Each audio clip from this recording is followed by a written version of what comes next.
thank you, Jordi, and to all of our panelists for such an interesting discussion on the integration of space technologies into water management. It's clear that space-based solutions are revolutionizing how we monitor and manage water resources, from predicting droughts to ensuring sustainability. Also, I'm from Manresa, Antoni, so now I know and I really appreciate the use of satellites to monitor our region. Now we move into our next session, where we will explore commercial space-based solutions for water. In this block, we will feature a series of speakers from diverse backgrounds, each bringing unique insights on how space technologies are driving innovation in water management. After each speech, we'll have 5 minutes for Q&A, so make sure that you use the app to submit your questions so that we can get the answers from the speakers. With such a range, wide perspectives from these speakers, I'm sure that we will learn a lot from this session. So let's get started. First of all, we are thrilled to welcome Lua Legazpi, Senior Consultant at Baix, representing PCP WISE project. She will be sharing with us exciting commercial opportunities for Earth observation-based water management innovation. Please join me in welcoming Lua to the stage.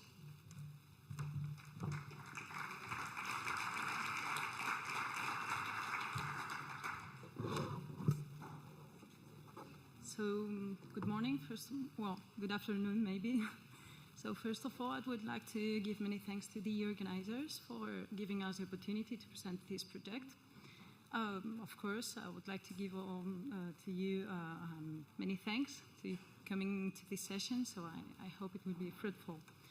So as the presenters have said, my name is Lua Legazpi, and I'll be presenting the commercial opportunities for Earth observation-based water management innovation within the PCP WISE project.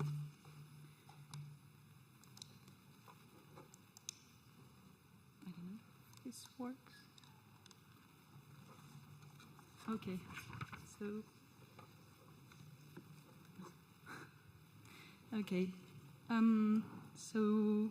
here we have.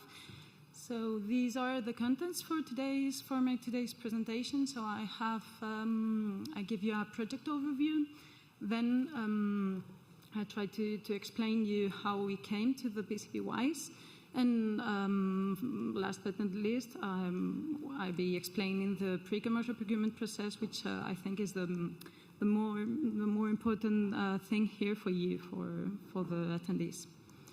So the PCP WISE project aims to the customization of water management innovations from space for European climate resilience, using the pre-commercial procurement instrument to obtain research and development services up to Tier L8. So this will be structured in a 3-phase schema, which will be detailed further in the coming slides.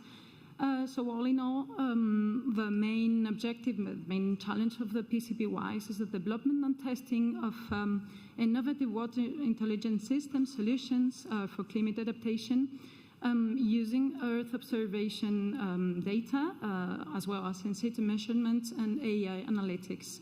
So to prevent and mitigate 3 big challenges related to water, which are floods, fires, and impact in infrastructures. So these all will be addressed using a PCP process, which will be further detailed. So our project lasts 36 months, so officially launching the project in January 2025. Until December 2027. It will have 2 big important moments in the PCP procedure. This will also be explained further in the next slides.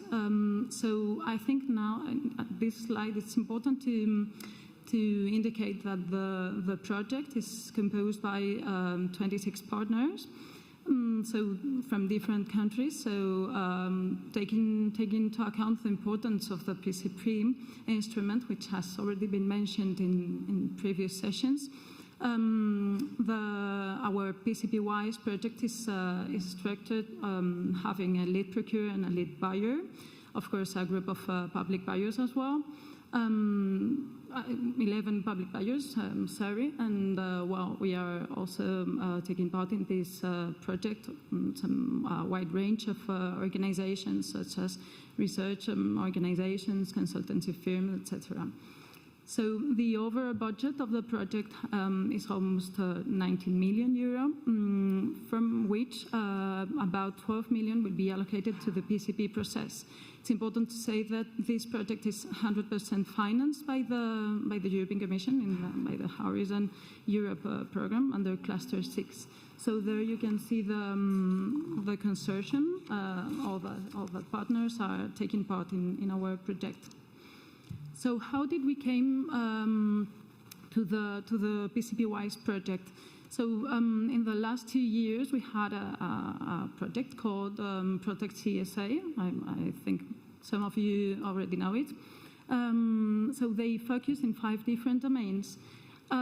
So after extensive analysis and research, they realized that the main challenge was, that the overarching challenge was water. So they identified the no solutions were available on the market or close to the market readiness. So they realized that it was a real necessity to cover this big challenge, and mainly the 3 big challenges I already mentioned. So floods, fires, and resilient infrastructure. First, the absence of market-ready solutions and patents in the water domain justifies the necessity for the PCP-WISE initiative to bridge the gap through innovative research and development, ensuring that the developed technologies are innovative but also ready for practical application and wide-scale deployment. So by facing the 3 challenges around water, the project aims to tackle a big challenge that has broad applicability across Europe. So PCP-WISE will develop solutions that can be used by a wide range of public buyers, ensuring its scalability and providing the significant benefits across different regions. So before jumping into the schema to be followed in our project, I think it's important to have a look into what's the PCP instrument. So the pre-commercial procurement is a process of buying and engaging with research and development services through phases and competitive development to produce a solution to cover an identified necessity that has been identified in the market, but that hasn't already a solution. So using this instrument, public bodies can drive the delivery of innovative solutions that currently don't exist in the market, engaging with multiple providers. So in our case, PCP-WISE follows the EAFIP methodology, so we have different phases. So the first ones are the ones focusing on the PCP, and the orange one would be the one, I think it was mentioned in previous sessions, for the PPI. So that's the next step. So in our specific case, the pre-commercial procurement process in the PCP-WISE has like 3 big phases. So we'll be jumping into the preparation phase in the 8 first months of the project. It has several phases. After that, we'll be directly tendering, and then we'll have the PCP implementation. So in the preparation phase, that will last from January 2025 to August 2025, we will have different phases. So, but mainly the most important ones here, of course, they are all important, but for you to know now, I think that first of all, we will be defining the use cases. So the 3 first months, even if we have already some use cases identified, we will have to refine this so that we can identify the real necessities and so on in the market. So after that, we will be launching an open market consultation. So at this stage, we will be signing a joint procurement agreement so that we can have perfectly structured this process.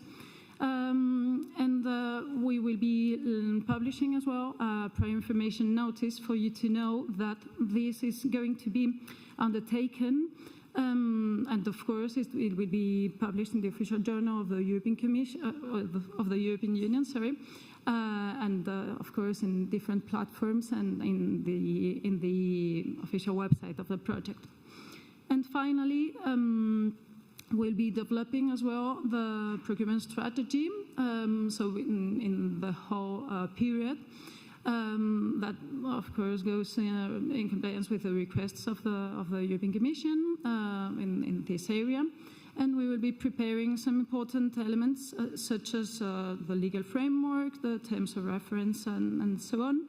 And also a contract notice draft, which has to be reviewed previously to its publication by the European Commission. So once we will have the response from the European Commission, so that's correct, the contract notice, then we will be publishing it. We expect to publish that contract notice by August or September 2025. So after that, we will be evaluating the tenders, the offers received. Of course, against the best value for money criteria. And then, well, we'll proceed to the reception, evaluation, and ranking of the tenders. So once we'll have done this step, we'll have a minimum of 5 tenders awarded. So with whom we will be signing a framework agreement. So. Once we will have done these 2 first steps, we have the PCB implementation itself. This comes from March 2026, if I'm not mistaken, yeah, and until the end of the project. So this has also different phases, which are in first place the solution design. In this case, contractors will be asked to give a detailed description of the solutions they have provided. After that, we will be testing the prototype development in lab conditions. And finally, in the last few months of the project, the final solutions will be validated in diverse conditions using the detailed scenarios and processes developed in the verification and validation strategy. So it's important to indicate that at the end of each of these phases, an evaluation will be carried out, since it will help the project see which offer fits best the best value for money criteria. So that's all from my side. I hope it's been fruitful. So I'm now open to any question. Thank you.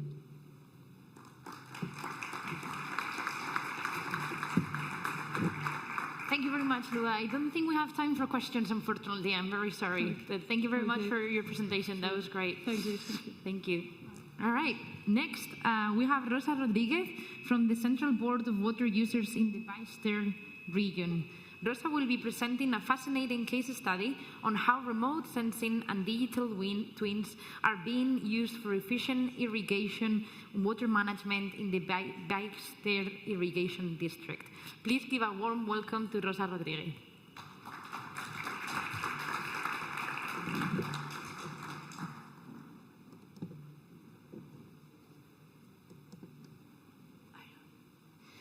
Good afternoon. I'm Rosa Rodriguez, and I come representing the Junta Central d'Usuaris d'Aigües del Baix Ter, the community of water users of Baix Ter in the province of Girona. First of all, we want to thank NewSpace Congress for the invitation and offering us the opportunity to explain who we are and what needs could be solved in terms of optimization of water use, mainly in agriculture, by remote sensing and digital twins data.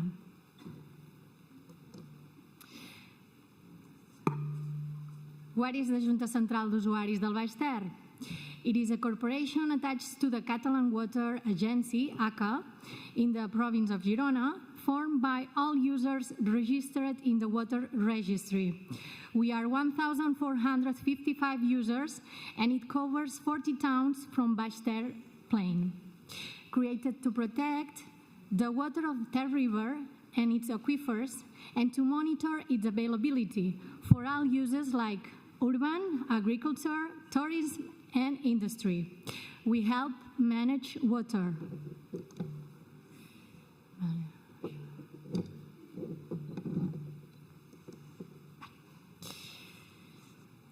Four irrigation communities are part of the Junta Central, with approximately 9,000 hectares and 1,450 wells. The communities are Molí de Pals, Sèquia Vinyals, Presa de Colomers, Cervià, Sant Jordi, Colomers.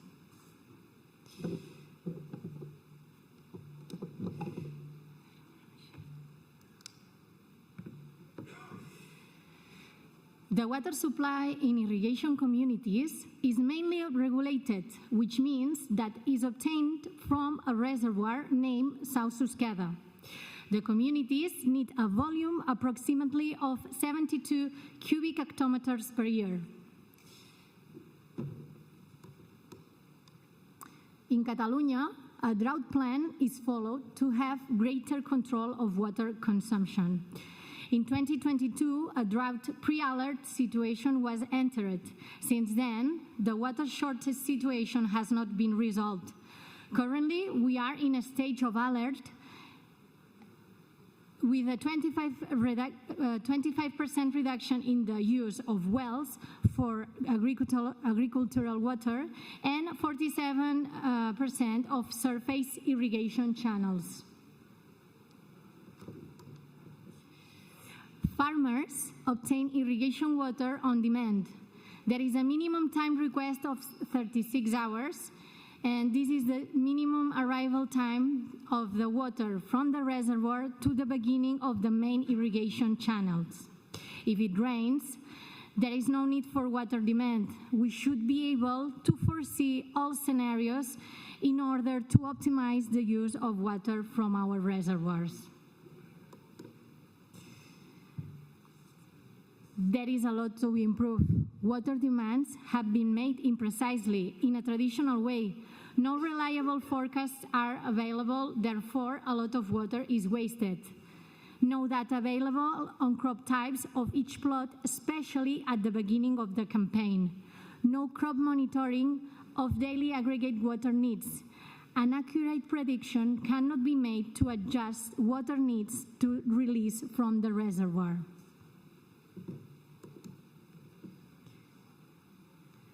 Real-time tools are needed in order to get key information to optimize the water use, like real evapotranspiration, to know the water needs of the crops and the water status or water stress level of the crops. Remote sensing to predict water demands before starting and throughout the irrigation campaign, to be able to make an appropriate planning until harvest.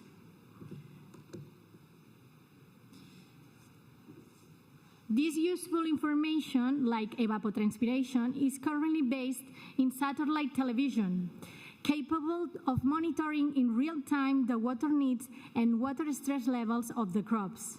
It is very important to follow the models to estimate the crop's evapotranspiration and to make decisions about irrigation water. Remote sensing data from digital twins simulates water needs, provides data from the past, yesterday, while farmers need information about how much water is needed to irrigate during the next week or to forecast what will be the water demand for the entire growing season.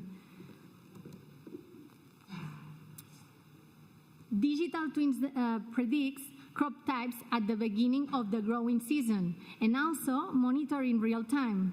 It allows to forecast water demands of irrigation districts in specific scenarios for each plot, such as the crop type, the soil, and the irrigation system.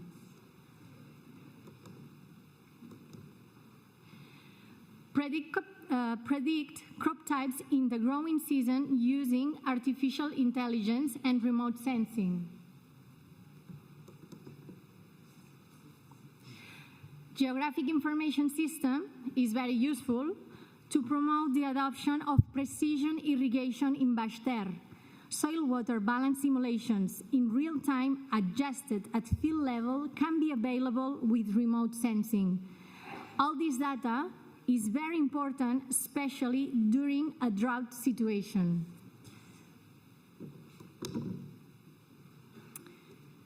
And during the last 2 years, due to drought, we are using Irriland's tool by the Catalan Research Institute of Agri-Food, IRTA, to manage and distribute water more efficiently. Irriter system manage water needs thanks to digital twin data. It allows to predict water needs in different scenarios. Thanks to Irriter tool, we have the distribution of crops in the irrigated area of Baix Ter. Outside the irrigated communities, here we can see crop types distribution during the last 3 years, and we can see the yield losses for each crop by reducing a 25% of water allocation. We could predict the biological production in the territory compared to biological production of 2022. And that's all. Thank you very much for your attention. If you have any question, please do not hesitate in contact us and send us an email or call us. Thank you very much. Rosa. Thank you, Rosa. That was a great presentation on the use of digital twins for water needs. That was great. Thank you. Our next speaker and the final speaker of this session is Marta de Alfonso. She's the national point of contact of the Copernicus Marine Service. Marta will be discussing the implementation of the E3 Hope project in the Ebro Basin. Let's give her a big round of applause. Okay. Good morning, everybody, and thanks to the organization for inviting me to talk about the Copernicus Marine Service. Okay, let me start with an overview of the Copernicus program. It is part of the European Union Space Program and has 3 main components. The space, in charge of the Sentinel satellites, managed by the European Space Agency. The in situ component, that is dealing with the coordination of the in situ measurements in the entire Earth, is led by the European Environment Agency, and a central part dealing with all the services that Copernicus offers to the users: atmosphere, marine, land, climate change, emergency, and security. All of them are offering open and free data, and it's worth mentioning that there is a cross-cutting activity to all of them, which is the Copernicus User Forum, aiming to act as a link between the European Commission and the users. So let's get right into the Copernicus Marine. It is a service committed to providing ocean observations and forecasting of the blue ocean, centered on physical variables, the white ocean, covering sea ice information, and the green ocean, dealing with biogeochemical variables, aiming to support all the sectors of the blue markets related to environment, to economy, and society. So in this slide, you can see the general characteristics of the service. First, the data sources. We have, of course, satellite data from the Sentinel missions. We have in situ data from instruments measuring at the ocean, and we have also data from numerical models, circulation models, wave models. The temporal coverage is, in the past, for the last 30 years from the historical data sets, but also from model reanalysis in real time with daily to hourly updates, and also in the future with the forecasts for 5 to 10 days. The geographical coverage is the global ocean, but with a special focusing in the European regional seas. We have 7 regions covering the Black Sea, the Baltic Sea, the Mediterranean, etc. Finally, who is producing all this information? The service is organized on one side in 8 thematic and assembly centers dealing with measured data, 6 for satellites, 1 for in situ, and another one combining both into multi-observation products. On the other side, we have 7 monitoring and forecasting centers devoted to all the modeling activities, each of them corresponding to one different region. To help the users to manage all this information and to exploit it, the Copernicus Marine Service has developed a visualization tool in 3 different versions. One for beginners, the most simple, one for intermediate users, and another one with the full access of the catalog products for experts. I have to say that it is not complicated to use, it's only that it has much more information, don't worry. So, an important element of the service is the Ocean State Report. This is a publication launched on an annual basis that provides a comprehensive assessment of the status of the ocean. It has first a summary trying to describe the status, the evolution, and the trends of the marine environment. And then it has also many other scientific articles about specific issues, extreme events, use cases, and so on. It is for the scientific community, but also for the general public and the policy and decision makers. I have to say that this week, last Monday, the 8th edition has been launched. There is a fantastic video on YouTube with the announcement and the main highlights, and I have the link at the end of the presentation. If we have time, maybe we can have a look at it. Okay, to access all this information, we have one single point, the web page. Here you have the link where you can access the full catalog. It's more than 300 products. All the information is delivered in a common format, NetCDF, and of course, it's open and free. In this web page, we have some interesting links for the users. For example, the user corner. In this space, you can access information about how to get started with the service, how to register. You have videos, tutorial, Python code to download the data, and many more. I highly recommend you to visit it and ask the help center in case you have any doubt or problem. There is another interesting link, is the use cases. And here you can access many downstream services developed with Copernicus marine data. All of them has first an overview of the application, then they describe the products employed, and then the benefits for the users. The idea is that they can serve as inspirational examples for other users, and you can also submit your own case in case you have one.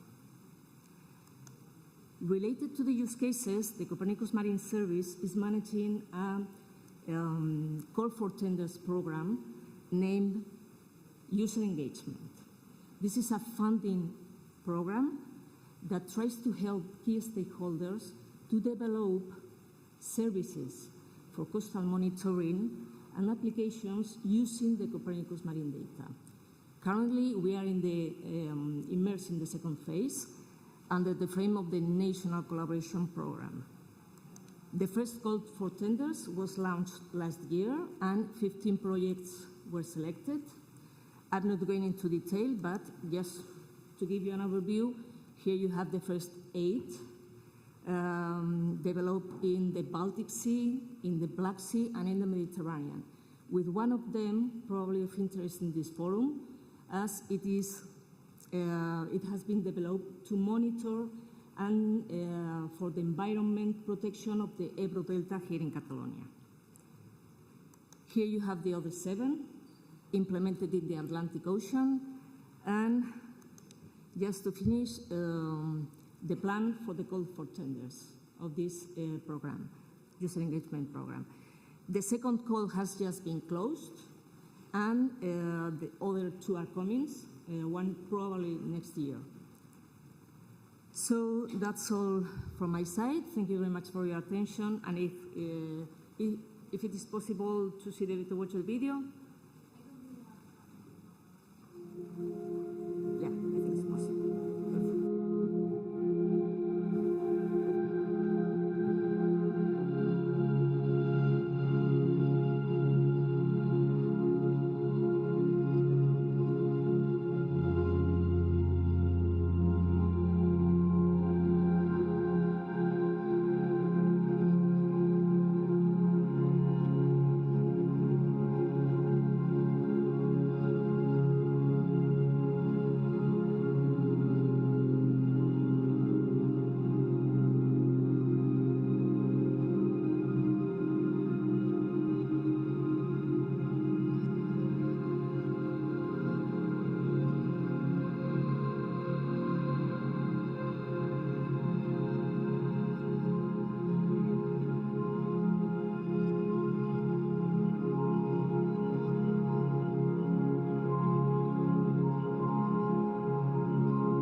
So that's all. Thank you very much for your attention.